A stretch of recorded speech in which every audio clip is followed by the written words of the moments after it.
Good evening. Welcome to Scribbler, a portal to fiction. I'm your host, Ben Woostenberg, and you're watching this on BTC-TV, Channel 13. This is going to be a reading from my novella, short story, whatever you want to call it, Cinderella and Her Sisters. This is part 2, chapter 2, part 3, I don't know, something like that. It's about the 5th or 6th reading, something like that. I lose track.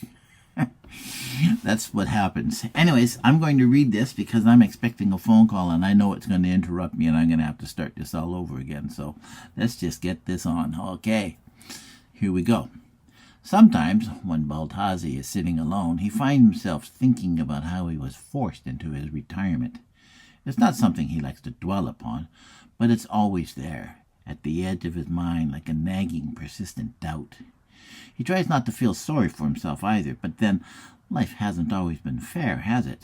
And who said life was supposed to be fair, he wonders. His sister died 3 years after her own daughter died. It wasn't suicide, like some were saying. He believes it's because she gave up. She let herself become overwhelmed with everything that happened to her and around her. That who could blame her, he asked himself.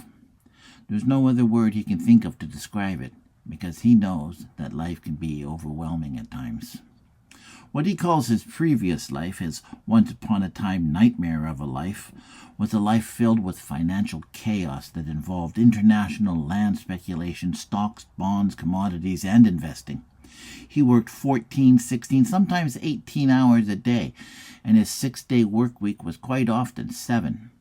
The world was expanding back then, and it still is, he tells himself, with the self-assurance of one of life's nominal bystanders. But the difference is that back then, he thrived on it. Today, even though he doesn't understand the world around him or where it's going, he simply strives to hold on. He once basked in the glory of his success as much as he despaired in the shortfalls of those around him. Now his days are filled with leisure time. And there's far too much time for him to think, he tells himself as he stands up and pours himself yet another cognac. He looks at the glass and tells himself he should get a bigger one. The past isn't there for a man to dwell on too much, he tells himself. He takes a sip of the cognac and looks at the clock standing against the far wall. He listens to the steady ticking of the clock, telling himself that he can hear the seconds ticking away through every part of the house, just like he can hear his heart beating in time, ticking away at the seconds of his life, he thinks. Many nights he's awakened out of a deep slumber, searching through the darkness for the familiar sound of the clock. That's when he tells himself the anger he suppressed over the years could well boil over into his reality one day, instead of remaining as part of his dreamscape. And then he hears his heart beating a steady tattoo inside his chest, and it reminds him that time is counting itself down. God protect us should that day ever come, he tells himself as he sits down again. He looks at his cigar sitting in the ashtray beside him and thinks how one day he might say something that could be harmful to the future of the girls. Since marrying the Countess 10 years ago, his life has revolved around the girls, all 3 of them. He picks up the cigar and strikes a match, sucking the flame into the cigar's end. That's where his newfound patience has come into play of late. He thinks the past is something better left behind him whenever he feels those thoughts creeping up on him. Perhaps that's why I like being surrounded by my books and paintings. He only thinks about the past when he's alone, waiting, and he knows the future has a trip to Vienna in store for him. He'd much rather stay away from Vienna, but he knows there are times when he'll have to make small sacrifices for the sake of the girls. Life has a way of being unfair, he reminds himself as he takes another drink of his cognac. But has it really been unfair to me, he wonders. Baltazzi tries to fill up his days with things he never had the time to do before. Things he would have never considered in his previous life. He raises horses now, for one thing. It's something he's wanted to do since childhood, own a horse. But he was never allowed to because his father saw no practical profit in it. Horses are work animals, not pets, his father told him. What does being practical have to do with raising horses, he wonders. He spends his mornings in the stables helping the grooms, pitching hay and shoveling manure before he goes out riding along the shores of Lake Balaton. He enjoys riding. He lets his mind slip between the shore and the tall reeds of the lakeside. He relishes the idea of riding through the wide open fields, the muddy trails, and stopping to enjoy one of his thick Havana cigars. It's one of life's simple pleasures, he's discovered, riding the trails and the small hills of the estate. He likes the freedom of the gallop, the smell of the horse underneath him, and the sight of the distant azure mountains. He enjoys the openness of the green, verdant fields, watching the endless sway of open-faced sunflowers and the gentle rolling grasses of the steppes where the wind brushes up against it like a man petting his dog. Once he would have invited friends along to his estate in Tyrol for hunting parties, but he finds himself enjoying his newfound solitude. Besides, his friends no longer call on him, and if it's something that plays on his mind, it's something easily forgotten out there. He enjoys feeling the warmth of the rising sun as it breaks over the distant hills, relishes the sight of it, and has often paused to watch the sun come up over the southernmost strand of the distant Vienna woods. He's seen the trees flourish with the colors of the approaching seasons, and taken delight in the cool morning breeze as it washes over him like a refreshing cordial. For the first time in his life, he's seen the mists steam up out of the forest and collect into a fog. He's found himself listening for the sounds of the cuckoos in the trees around him, watching the herons and the ducks sweep across the sky and feeling at peace with himself and his life. This is the place made for reflection, he thinks as he sips his cognac and reminds himself that 15 years ago he would have never thought to pause and watch the sunrise. The sunrise was something to be taken for granted in his youth, and always, whenever he sits alone and finds himself reflecting on what was or what might have been, he thinks about his first wife and how she would have never taken the sunrise for granted. During the course of his days, Baltazzi finds himself spending his afternoons here, in this room, either reading or composing letters. There was a time when he thought he might put pen to paper for the sake of posterity, he reminds himself. But who'd want to read what I have to say, he had to ask himself. Were there any earth-shattering events in my life that I was responsible for? Did I sin against man or humanity itself? He once had hopes he'd be remembered as a great diarist or maybe a journal writer, but it was a thought he dismissed as quickly as the entries he wrote. When he read the words he wrote, he realized the entries appeared arrogant and conceited, condescending with its narration, and he told himself he didn't want to be remembered that way. That's when he began to realize he wasn't the man he once was. The man in the past he left behind wasn't him, but another man from another time. It was as if his previous life was a sham, full of futility and idleness, he told himself, or maybe it was the embarrassment of riches. He'd never be embarrassed by his wealth before. It had always been a great comfort to him, but in writing about the countryside and seeing how others had nothing and how they lived, he wondered just what it was he was supposed to have given up. He was supposed to be the living example of a man who suffered for the sins of his family. But where was the sin and where was the suffering, if not in his own mind? There was a time, a long time ago, he quick to remind himself, when we were one of the most powerful families in the empire. I'm Aristide Baltazzi, I used to say, second-generation banker. We were direct competitors to the House of Rothschild. My father controlled the European banking center, and helped Franz Joseph rebuild Austria after the revolution. He carved out his own banking empire as Franz Joseph brought Austria into the modern age. It really was an age of expansion, wasn't it? With everything moving from kingdom to empire. He proved himself quite the ambitious man, my father did. All that changed with Meyerling. The Baltazzi family holdings took an abrupt nosedive.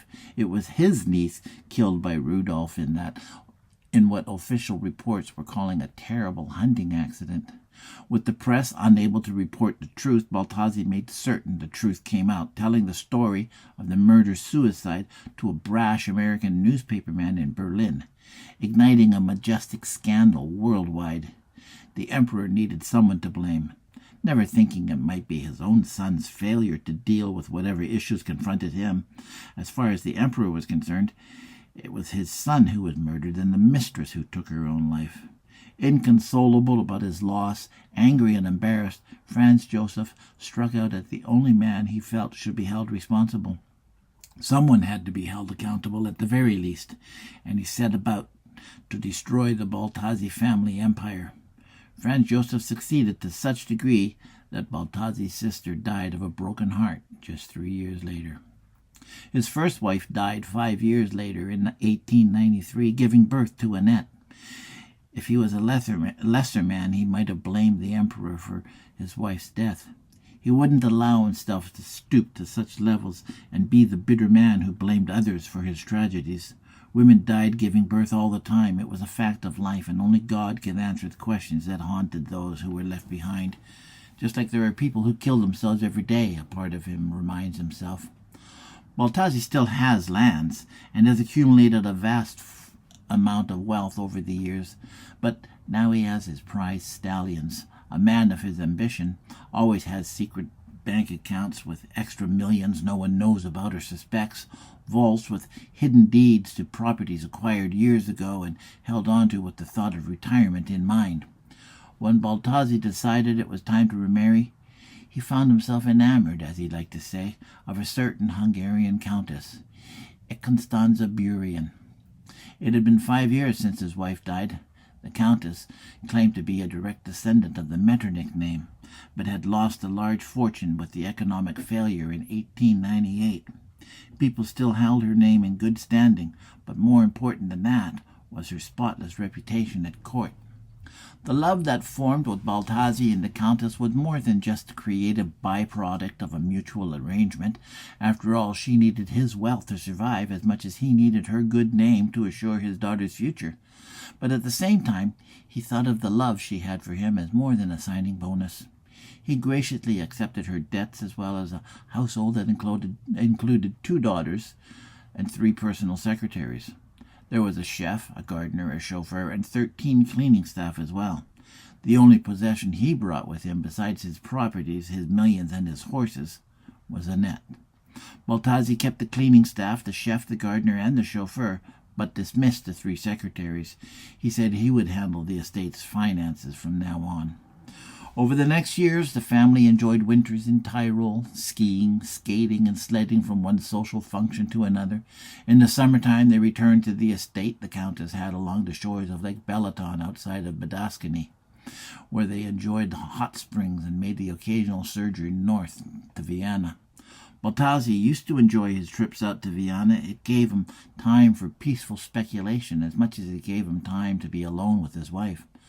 There was a day when they'd make a trip in 3 different carriages, with himself and the Countess in the lead, the girls following behind, and their baggage coming last. But now, with the modern world encroaching, it was possible to make the trip in a matter of hours instead of the days it took by carriage. There were no more stopovers at wayside inns, no more leisurely hours spent reading, composing letters, or just sitting with the Countess as she distracted herself with her needlepoint. With the automobile, the world has closed in on itself, he thinks, as he takes another sip of his cognac.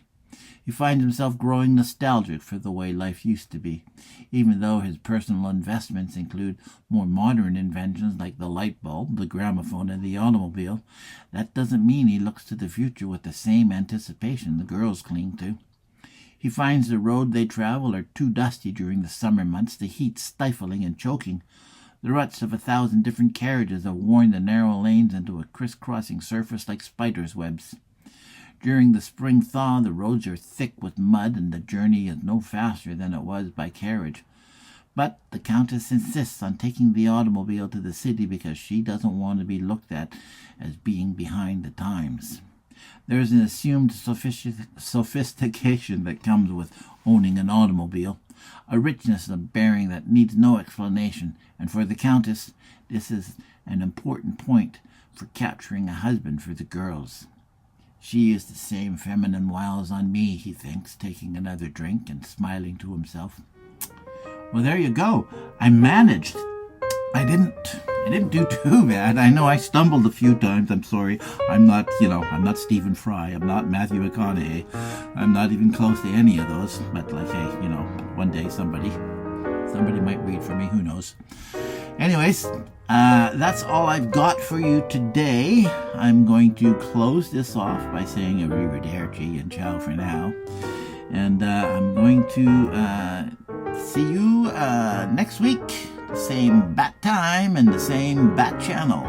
So for BTC-TV, this is your host, Ben Wustenberg, signing off.